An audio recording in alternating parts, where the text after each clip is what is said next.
Hello friends, welcome back to my channel. तो आज हम लोग मैथमेटिक्स का एक बहुत ही अच्छा कॉन्सेप्ट सीखने वाले हैं, Bell number. Bell number basically क्या होता है? Number of ways to partition a set. मानो एक सेट है मेरे पास ए जिसमें 1 और 2 एलिमेंट है, इसको मैं कितने तरीके से पार्टीशन कर सकता हूँ? तो एक तो तरीका होगा, इसको अलग लिख दिया, इसको अलग लिख दिया।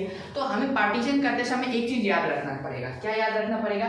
जो पार्टीशन किया है हमने एलिमेंट का, लाइक 1 और 2 था सेट का एलिमेंट, तो पहले मैंने इसको क्या लिखा, सेट 1 और सेट 2। तो इन दोनों का यूनियन करने पर, अगर मैं इन दोनों का यूनियन करूं तो मुझे वापस से सेट ए मिलना पड़ेगा। ये कंडीशन को जानना पड़ेगा हमें। और क्या तरीका हो सकता है? एक तरीका हो सकता है 1 और 2, इस तरीके से लिख दिया। तो मैंने सेट ए को दो तरीके से पार्टीशन कर सकता हूँ मैं, ठीक है। तो ये जो दो तरीके से पार्टीशन में कर सकता हूँ, इसको B2 लिखते हैं, मतलब कि नंबर ऑफ वेज। B2 का मतलब क्या है? Number of ways to partition a set containing 2 element. B4 का मतलब क्या होगा?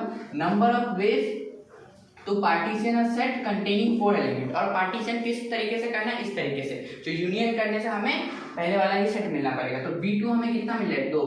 तो यही होता है बेल नंबर। क्या होता है? Number of ways to partition a set containing n elements, तो इसको क्या बोलेंगे? Bn। तो बेल बेसिकली बेल नंबर का यूज हम लोग क्यों करते हैं? बेल नंबर का यूज हम लोग करते हैं नंबर ऑफ इक्विवेलेंस रिलेशन को निकालने के लिए। नंबर ऑफ इक्विवेलेंस रिलेशन को निकालने के लिए इसका फॉर्मूला क्या होता है? b to the base n plus 1 is equal to sigma k starts from 0 ends with n n c k b k। अब देखते हैं, क्वेश्चन करते हैं। यहाँ पे एक सेट लिया है मैंने A जिसमें 3 एलिमेंट है, तो हमें बताना है इस सेट में कितना नंबर ऑफ इक्विवेलेंस रिलेशन बनेगा। तो ये फॉर्मूला का यूज करते हैं, b to the base n plus 1। तो यहाँ पे 3 एलिमेंट्स है, यहाँ पे हमें कितना लेना पड़ेगा? जो B3 बने, हमको क्या लाना है? B3 लाना है। तो B को क्या लेना पड़ेगा? n को क्या लेना पड़ेगा? 2 लेना पड़ेगा। तो B2 plus 1 is equal to sigma k is equal to 0। n क्या लिया था हमने? 2c k b k, ठीक है। इसको सॉल्व करना पड़ेगा आपको।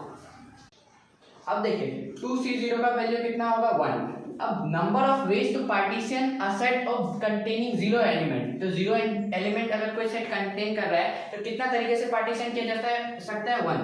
अब 2c1 कितना होता है? 2 into number of ways to partition a set of 1 element is 1 plus this will be your 1 into number of ways to partition a set containing 2 element is your 2, ठीक है। इसको सिंप्लीफाई करेंगे तो 1 + 2 + 2 दैट इज 5। तो number of equivalence relation कितना बनेगा? Number of equivalence relation set ए पर 5। तो इस तरीके से आप लोग सीख सकते हैं।